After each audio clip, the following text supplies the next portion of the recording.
Praise the Lord. To God be the glory. Isang mapagpalang umaga po sa lahat ng ating mga subscribers at mga viewers. Kumusta na po kayo?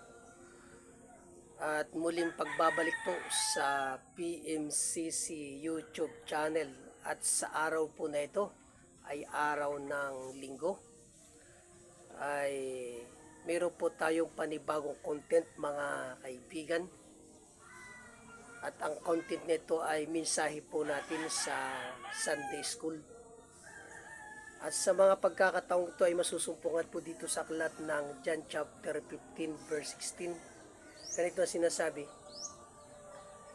"Ako'y hindi ninyo hinirang, ngunit kayo'y hinirang ko, upang kayo'y magsiyaon at magsipagbunga, upang ang anumang inyong hingin sa Ama sa aking pangalan, ay maibigay niya sa inyo." Ang mensahe po na aking ipaglilingkod po sa inyo, ang kalipunan ng mga taong pinili o hinirang ng Diyos. Ang bawat kalipunan, lahat po ito ay nag-aangkin na sila ay hinirang o kaya pinili ng Diyos. Kaya ito ngayon ang ating paksa, kung alin talaga ang kalipunan na hinirang ng Panginoon. Kaya sabi ng Panginoon, "Ako'y hindi ninyo hinirang, ngunit kayo'y hinirang ko." Kaya ang kalipunan na sa Diyos ay Diyos mismo ang humirang sa kanila. Hindi yung sila ang humirang sa Diyos. Purihin ng Panginoon. To God be the glory. Ngayon, alin ang kalipunan na siyang hinirang ng Diyos? Ang kalipunan na siyang hinirang ng Diyos ay yung kalipunan na itinayo mismo ng ating Panginoong Hesukristo. At maliwanag ang sabi ng ating Panginoon sa aklat ng Mateo 16:18, "At sinasabi ko naman sa iyo na ikaw ay Pedro, at sa ibabaw ng batong ito ay itatay ko ang aking iglesia." Mateo 16:18. Ating basahin.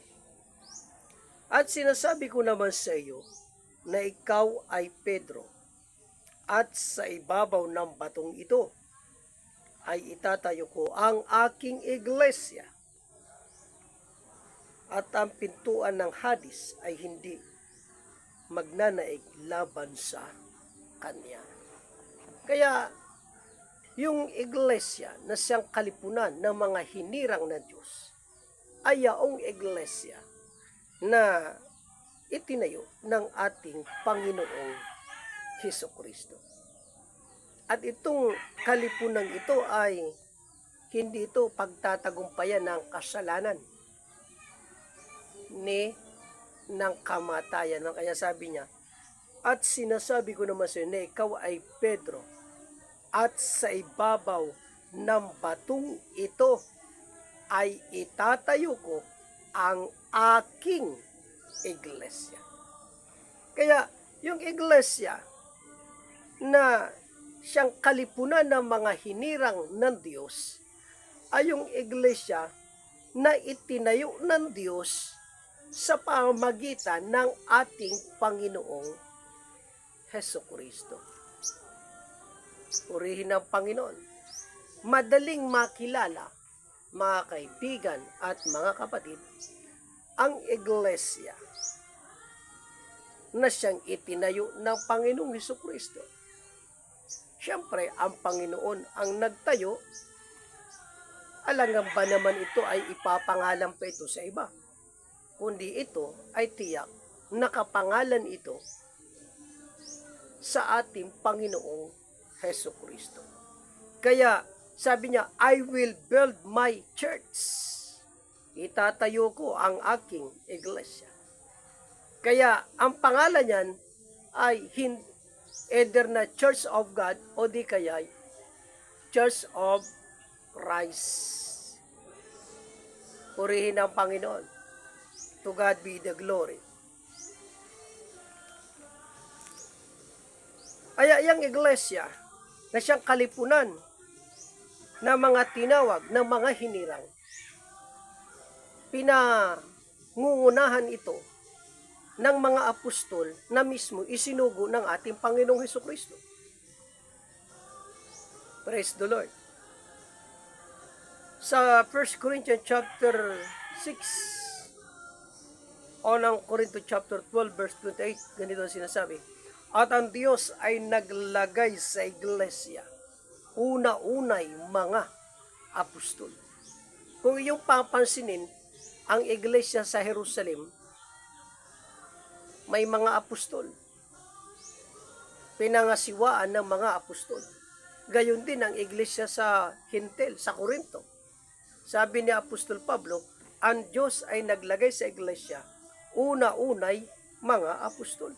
Kaya ang iglesia sa Corinto ay pinapangasiwaan ng sugong apostol sa pangunguna ni Apostol Pablo.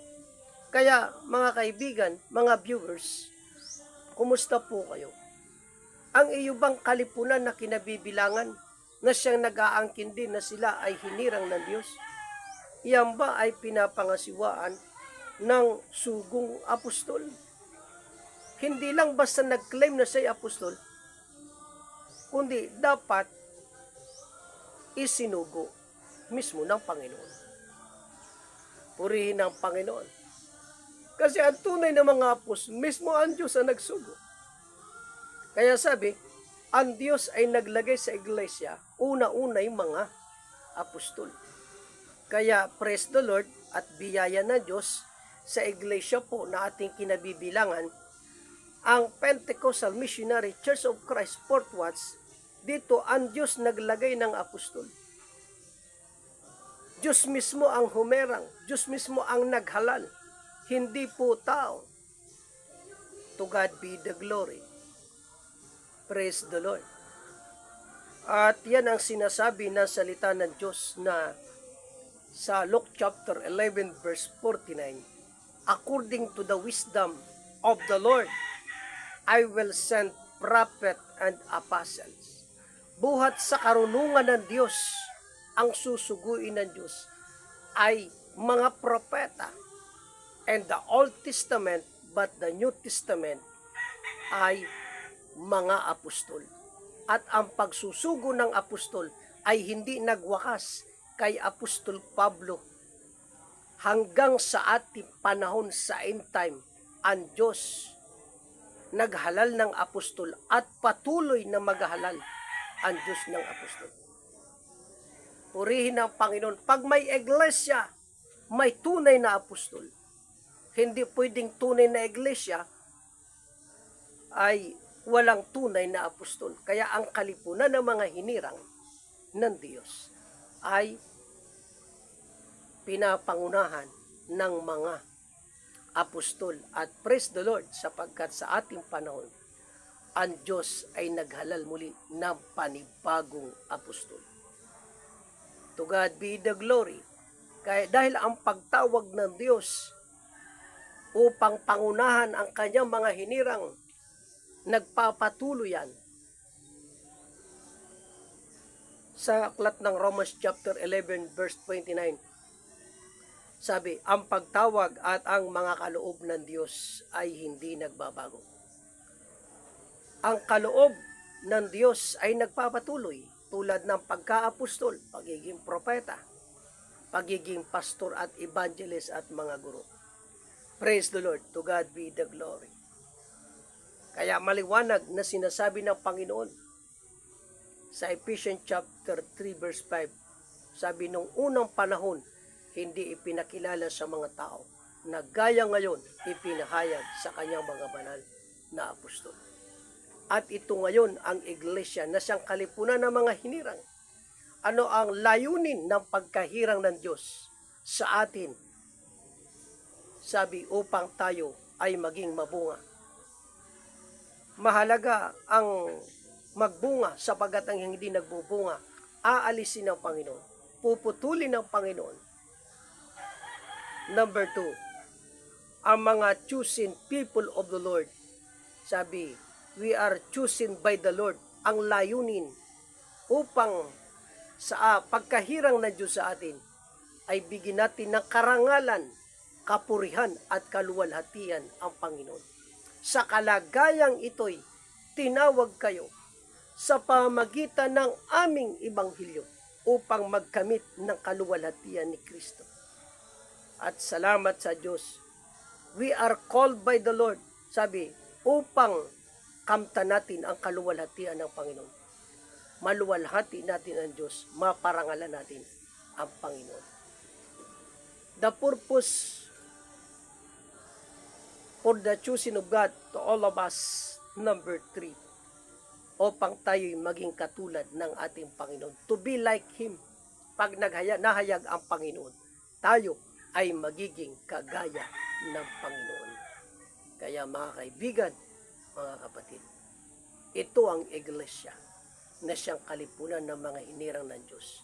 Sa lahat ng mga tupa ng Panginoon, saan man tayo sulok ng daigdig, Diyos, nais ng Diyos na ilagay tayo sa kanyang banal na iglesia.